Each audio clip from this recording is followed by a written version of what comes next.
క్రీస్తునందు ప్రియమైన శుభవచనం దేవుని ప్రియులకు యేసు క్రీస్తు ప్రభువారి శ్రేష్టమైన శక్తిగల నామమున ఈ సాయంకాలం ఉదయకాల శుభాలు అందిస్తున్నా. సియోనులో నుండి నా తండ్రి మిమ్మల్ని ఆశీర్వదించునుగాక. దేవుని బిడ్డలారా, లేవగానే ఎలా లేచారు? ప్రభుని స్తుతిస్తూ ఘనపరుస్తూ లేచారా? ఈ సంవత్సరానికి ఇది ఆఖరి ఆదివారం కదా. ఈరోజు పరిశుద్ధ ఆదివారం అండి. లేవగానే ప్రభుని స్తుతించి ఘనపరిచి లేవండి. మీ చింత యావత్ ఆయన మీద వేయండి. యేసయ్య మీ జీవితంలో ఈరోజు గొప్ప కార్యములు చేయనుగాక, ఘనకార్యములు చేయనుగాక, ఆశీర్వాదకరమైన కార్యాలు చేయనుగాక. ప్రభు మిమ్మల్ని దీవించునుగాక. ఆమేన్. లేవగానే చక్కగా లేచి ఈరోజు ఆఖరి ఆదివారం దేవుని మందిరంలోకి వెళ్ళండి. ప్రభుని స్తుతించండి, ఘనపరచండి. యేసయ్య నామాన్ని కొనియాడవలసిందిగా మనం చేస్తున్నాం. దేవుని బిడ్డలారా, ఈరోజు శుభవచన కొరకు 147వ కీర్తన 3వ వాక్యం. గుండె చెదరిన వారిని ఆయన బాగు చేయవాడు, వారి గాయములు కట్టువాడు. చూడండి, యేసయ్య ఎవరు? ఆయన బాగు చేయవాడు. గుండె చెదిరిన వారిని బాగు చేయవాడు. ఎవరైతే జీవితంలో ఆయా సమస్యలతో నలిగిపోతూ కుటుంబాల వేదనలతో అల్లాడుతూ బాధపడుతూ ఉన్నారో యేసయ్య వారిని బాగు చేసేవాడు. హిజ్కియాతో ప్రభు అంటాడు, నీవు కన్నీళ్లు విడుచుట నేను చూచి తిని, నేను నిన్ను బాగు చేసేదను. యేసయ్య బాగు చేసేవాడు. మన జీవితాలు బాగు చేయటానికి ఆయన ఈ లోకానికి వచ్చాడు. మన బ్రతుకులు బాగు చేయటానికే ఆయన ఈ లోకానికి వచ్చాడు కదండి. ఎక్కడైతే నలిగిపోయావో, విసికి వేసారిపోయావో, నీ జీవితాన్ని బాగు చేయటానికి యేసుక్రీస్తు ప్రభువారు ఈ లోకానికి వచ్చాడన్న సత్యాన్ని గ్రహించవలసిందిగా ప్రభుపేట మనం చేస్తూ ఉన్నాం. ఆయన బాగు చేయవాడు అంతేనా? వారి గాయములు కట్టువాడు. జీవితంలో చాలామంది ఈరోజు గాయాల పాలై ఉన్నారండి. చాలామంది తల్లిదండ్రులు పిల్లల వలన గాయాల పాలై ఉన్నారు. కుటుంబంలో ఎన్ని గాయాలో.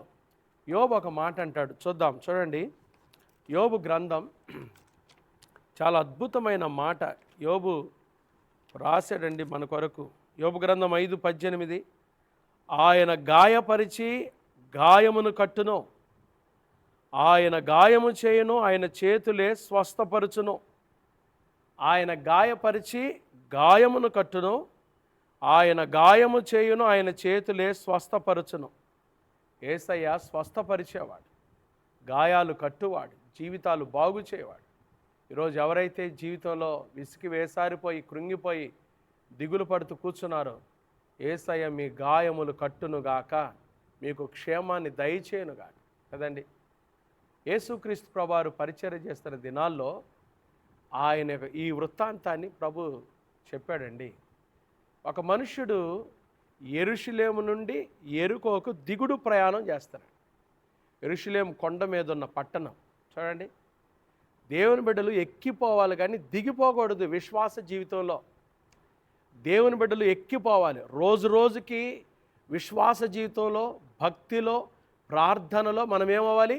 ఎక్కిపోవాలి కానీ దిగిపోకూడదు. ఎప్పుడు దిగుడు ప్రయాణం మంచిది కాదు. ఎప్పుడైతే ఈ వ్యక్తి యెరూషలేము నుండి యెరికోకు దిగుడు ప్రయాణం చేస్తున్నాడో దొంగలు పట్టుకున్నారు, కొట్టారండి. కొరప్రాణంతో విడిచిపెట్టిపోయారు. భయంకరంగా కొట్టారు దొంగలు, కొరప్రాణంతో విడిచిపెట్టిపోయారు. ఎప్పుడైతే ఆ వ్యక్తి దొంగల చేత కొట్టబడి అట్లా పడిపోయి ఉన్నాడండి, ఆ వైపుగా ఒక లేవీయుడు వెళ్ళి చూశాడు. అతనికి మందిరంలో పని ఉంది. చూడండి, సాటి మనిషికి సహాయం చేసేదానికన్నా తన పని గుర్తొచ్చి వెళ్ళిపోయాడు. యాజకుడు వచ్చాడు, యాజకుడికి కూడా మందిరంలో పని ఉంది. అయ్యో నా పని ఉంది అని చెప్పి పని మీద దృష్టి పెట్టాడు కానీ సాటి మనిషికి అక్కరలో ఉన్నవానికి సహాయం చేయాలి, వాడి గాయాలు కట్టాలనుకోవాలి. ఒక సమరయుడు ఆ దారిలో వచ్చాడండి. ఆ దారిలో వచ్చి పడిపోయిన ఆ వ్యక్తిని చూచాడు. చూచి అల్లాడిపోయాడు, జాలిపడ్డాడు. తన గాడిద దిగాడు, దిగి తన దగ్గర ఉన్న ద్రాక్షారసం నూనెను తీసుకొని ముందు గాయాలు కట్టాడు. పూటకూల వాని ఇంటికి తీసుకెళ్ళాడు. చూసారా ఎంత పరామర్శ చేశాడో. వాస్తవంగా ఆ రోజుల్లో యూదులకి సమరయులకు అసలు సాంగత్యం లేదు, బద్ధ శత్రువులుగా ఫీల్ అయ్యేవాళ్ళు. చూడండి, అలాంటి సమరయుడు గాయాల పాలైన ఆ వ్యక్తిని చూచి ఎంత దగ్గరికి వెళ్ళి తనకు పరామర్శ చేసి పూటకూల వాని ఇంటికి వెళ్ళి అతన్ని అప్పగించి తన దగ్గరున్న డబ్బులు కొంచెం ఇచ్చి, ఇంకా ఏదన్నా ఉంటే పెట్టు, నేను వచ్చి అప్పు తీరుస్తానని చెప్పి వెళ్ళిపోయాడు. ఆ మంచి సమరయుడు ఎవరో కాదండి, ప్రభువైన యేసుక్రీస్తు వారే.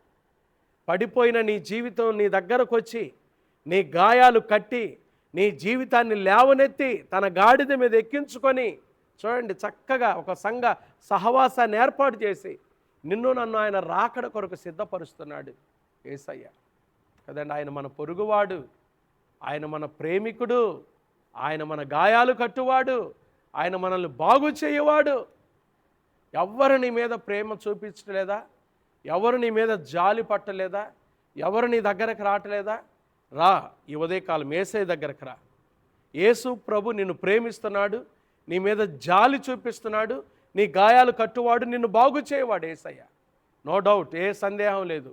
నాకు ఎవ్వరు లేరండి పరామర్శ చేసేవాళ్ళు, నన్ను ఎవ్వరు ప్రేమించరండి, నన్ను ఎవరు ఆదుకోరండి, నన్ను ఎవరు దగ్గరకు తీసుకోరండి నువ్వు అనుకుంటున్నావా? రా యేసయ్య దగ్గర, ఇదే మిక్కిలి అనుకూల సమయం. యేసయ్య నీ గాయాలు కట్టి నీ జీవితాన్ని బాగు చేయాలని ప్రభు ఇష్టపడుతూ ఉన్నాడు. యేసయ్య దగ్గరికి వస్తే నీ జీవితం బాగవుతుంది, నీ కుటుంబం సమాధానం పొందుకుంటుంది. ప్రభు ఈ మాటలు దీవించునుగాక. ఈరోజు అందరూ మందిరానికి రండి. ఈ సంవత్సరానికి ఆఖరి ఆదివారం దేవుని మందిరంలో సమయాన్ని గడపండి. యేసయ్య మిమ్మల్ని మీ కుటుంబాన్ని దీవించునుగాక. ఆమేన్. ప్రార్థన చేస్తాను, కళ్ళు మూసుకోండి.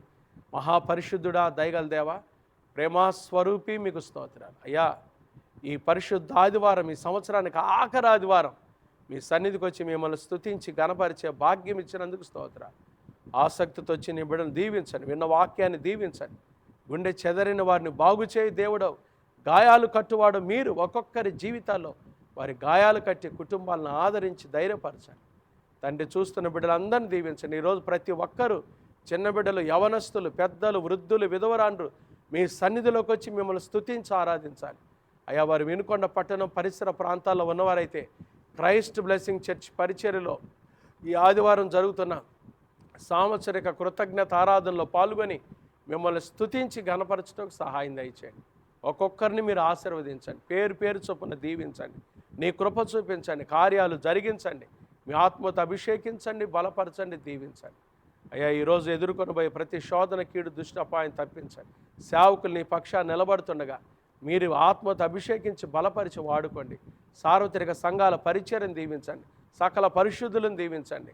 భారతదేశంలో ఎక్కడైతే సేవకు ఆటంకంగా ఉన్న ప్రాంతాలు ఉన్నాయో, పరిచర్య జరగకుండా ఎవరైతే ఆటంకాలు కలిగిస్తున్నారో, మందిరాల మీద దాడులు చేస్తున్నారో, వారికి మంచి మనసును కలుగజేయండి అయ్యా. మీ ప్రేమ వారిలో కలుగజేయమని ప్రార్థన చేస్తున్నాం.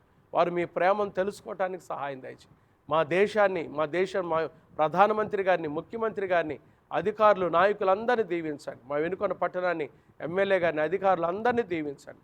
ఈరోజు జరగబోయే ఆరాధనలన్నింటిలో తోడుగా ఉండి నీ సహాయం దయచేయమని, నీ ప్రజలను మీ సన్నిధికి నడిపించి మహిమ పొందమని యేసు నామమున ప్రార్థిస్తున్నాము తండ్రి.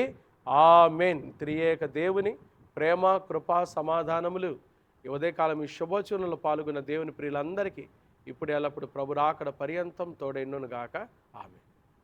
God bless you. దేవుడు మిమ్మల్ని దీవించును గాక. ఈరోజు వినుకొండ క్రైస్ట్ బ్లెస్సింగ్ చర్చిలో సాంవత్సరిక కృతజ్ఞత ఆరాధన దేవుని సన్నిధిలో 52 ఆదివారాలు, 52 సోమవారాలు, 52 మంగళవారాలు ఈ సంవత్సరం అంతా ప్రభు మనల్ని ప్రేమించి, కాపాడి, కరుణించి, పోషించి, ఎన్నో గాయాలు కట్టి మనల్ని భద్రపరిచి ఆయుష్ ఆరోగ్యం ఇచ్చినందుకు కృతజ్ఞత అర్పణలతో దేవుని మందిరంలోకి వచ్చి ఆయన నామాన్ని ఘనపరచుదాం. అందరూ సిద్ధపడి 9:30 గంటలకల్లా ఆరాధనకు రావాల్సిందిగా మనం చేస్తున్నాం. God bless you.